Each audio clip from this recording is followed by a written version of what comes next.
During my father's funeral, my neighbor blared music so loud from his backyard party that we couldn't hear the eulogies. When I politely asked him to turn it down, he shouted, "It's not my fault your dad's dead." My blood boiled, but I stayed calm. Later that night, he was arrested for disorderly conduct when he tried to start a fight with mourners at the gravesite. It was the most satisfying silence I'd ever heard. My name's Kyle. I'm 42. I've lived in Chandler, Arizona, my whole life. Never thought I'd write something like this. But here we are. My dad, Martin, passed away after a brutal 11-month fight with pancreatic cancer. He was 68. The strongest man I've ever known. He served in the Navy, worked as a mechanic for 35 years, and raised me and my brother Evan without ever raising a hand to us. Dad was the guy who knew how to fix anything. Not just cars and appliances, people. If a neighbor had a problem, he'd help. If a kid needed a ride to practice because their parents were at work, he'd drive them. Never asked for a thing back. When he got sick, the neighborhood seemed to rally around us. People brought meals, mowed the lawn. But when it came time for his funeral, that goodwill vanished for one man. Rick Porter. Rick lived in the house behind ours, just over the block wall. Mid-50s. Divorced twice. Sold roofing supplies but always seemed to be home. He was the guy who hosted pool parties every weekend. Loud music, drunk yelling, girls young enough to be his daughter, or granddaughter. One of those guys. I never hated Rick before this. Annoyed? Sure. But hate? No. That changed in one afternoon. Dad's final wish was to have the service at our home. "I don't want a fancy church thing," he told me in his last weeks. "Just family. Friends. The people who actually matter." So we rented a canopy, set up folding chairs in the backyard, and arranged a small speaker for the pastor's words and eulogies. The morning of the funeral, Rick was already blasting music at 9 a.m. Lynyrd Skynyrd. Then Def Leppard. Some 80s hair metal marathon. His usual crowd was there, drinking and laughing. I thought, he'll quiet down once he sees what's going on. He didn't. By the time the service started at 11, the volume had increased. The pastor's first words were swallowed by blaring guitars and pounding drums. We tried to push through. My brother Evan started his eulogy, voice raised. He didn't get 2 sentences in before the music surged louder. People looked around, uncomfortable. Anthony's shook her head, tears already falling. Even my 12-year-old niece whispered, "Why is that man playing music so loud?" I'd had enough. I walked around the block wall, through our side gate, and stepped into Rick's yard. It was like a frat party. Dozens of people in swimsuits. Beer cans everywhere. 2 massive Bluetooth speakers pointed directly at our yard. Deliberate. Rick sat in a cheap lawn chair, shirtless, sunglasses on, cigarette burning between his fingers. "Rick," I called out over the music. "Can you turn it down? We're holding my father's funeral." He didn't move. Just sat there. I walked closer. "Rick," I repeated. "Please. We can't even hear the eulogies." That's when he pulled down his sunglasses, looked me dead in the eye, and said, "It's not my fault your dad's dead." Laughter erupted from his friends. Real, gut-deep laughter. My blood boiled. My hands curled into fists.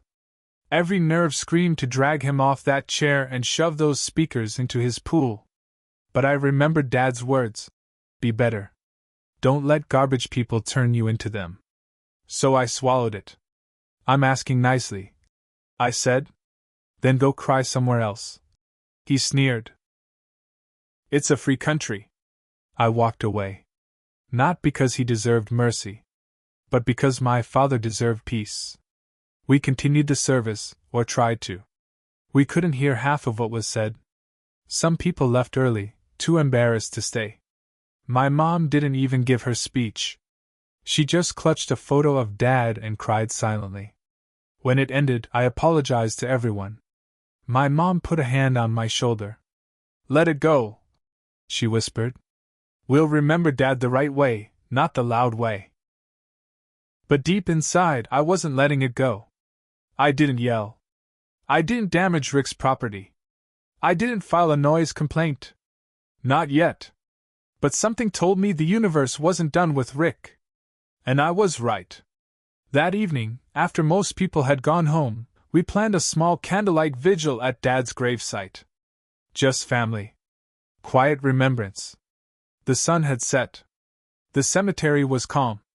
We gathered around his fresh grave, sharing stories and memories. There were maybe 15 of us. No speakers. No music. Just the sound of wind through the trees. And then, trouble. A slurred voice behind us. Thought you'd hide here like little bitches? I turned around. Rick. Drunk off his ass. Beer can in hand. 2 of his party bros flanking him. You got a problem with fun? He barked. Think you're better than me? Trying to make me feel bad at my own house. My Uncle Joe stepped forward. You need to leave. Now. Rick staggered toward him. Or what? Gonna cry like your sister did earlier? That's when the beer can slipped from his hand. He stumbled forward, fist cocked. Before he could swing, blue and red lights flashed across the headstones. A police cruiser pulled up fast. An officer stepped out. Someone, probably my cousin Matt, had already called them when Rick showed up. The officer said, Sir, step away. Right now. Rick? He grabbed a loose beer bottle from one of his buddies and threw it at a headstone. Glass shattered. Sharp, angry pieces everywhere. Come get me. Rick roared. I'll fight every one of you. He didn't finish the sentence. The cops tackled him so hard he face-planted in the grass. Handcuffed him on the spot. His friends ran like scared little boys. Rick kept yelling as they dragged him to the cruiser. Names. Slurs. Threats. None of it mattered. As they drove him away, the night returned to stillness. And for the first time all day, it was perfectly, blessedly silent. The arrest should have been the end of it. It wasn't. The next morning, while most of us were still exhausted and drained from the day before, my phone started blowing up. Calls. Texts. Emails. Rick had posted bail.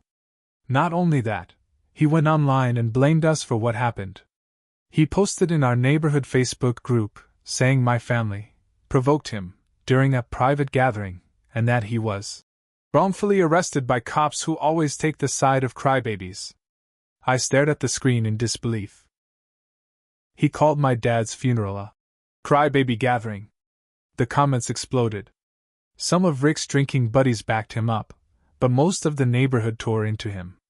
People who'd known my dad for decades spoke up. Even folks who'd never interacted with us much sided with my family.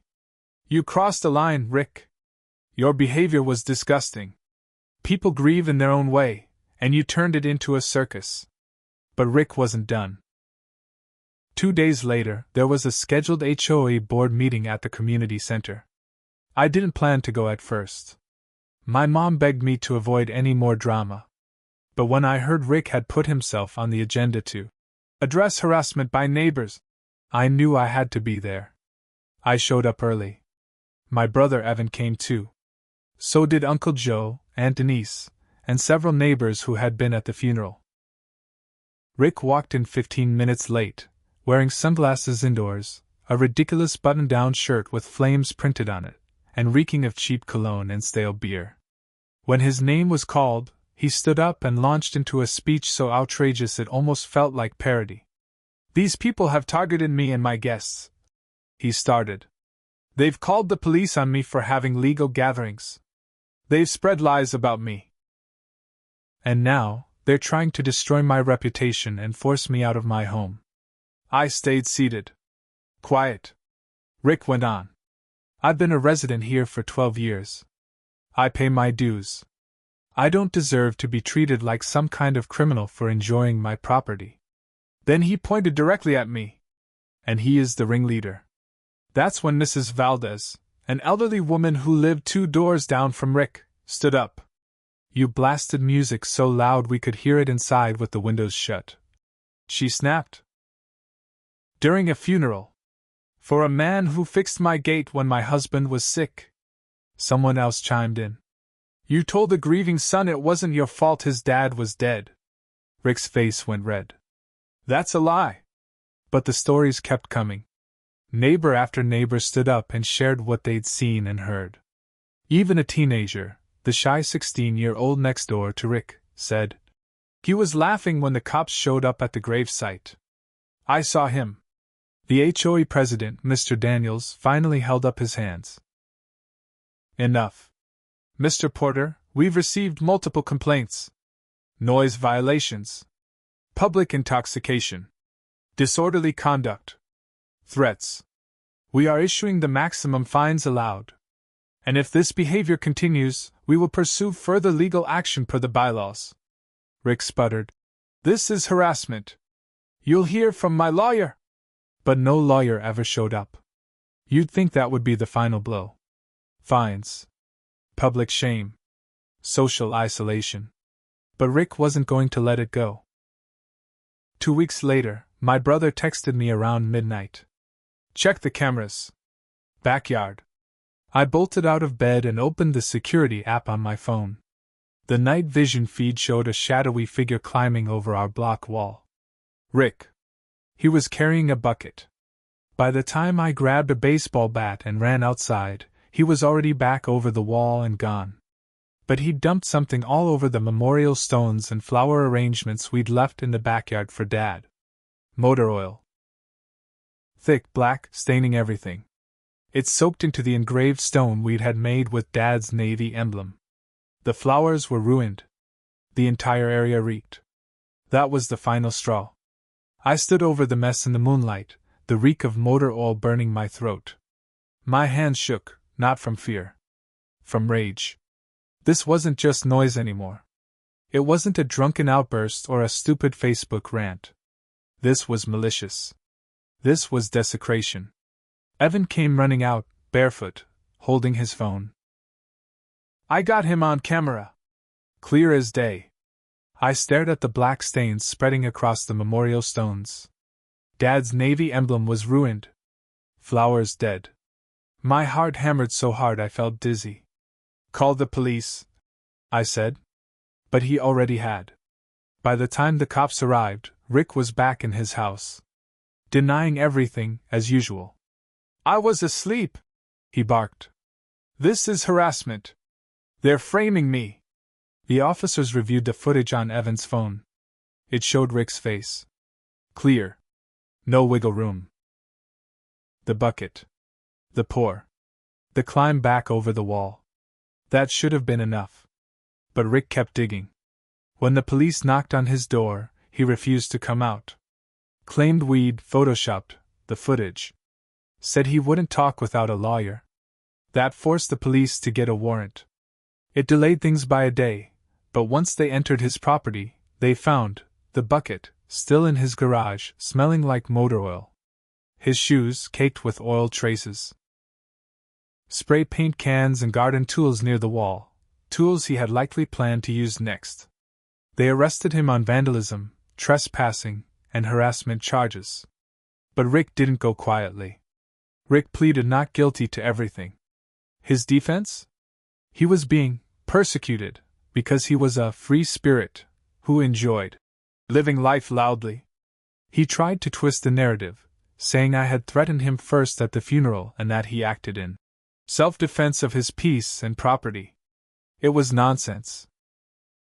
But during the court hearings, a few things came to light that made me sick to my stomach. Rick's lawyer revealed that his second divorce had wiped him out financially. His adult son had cut ties with him years ago.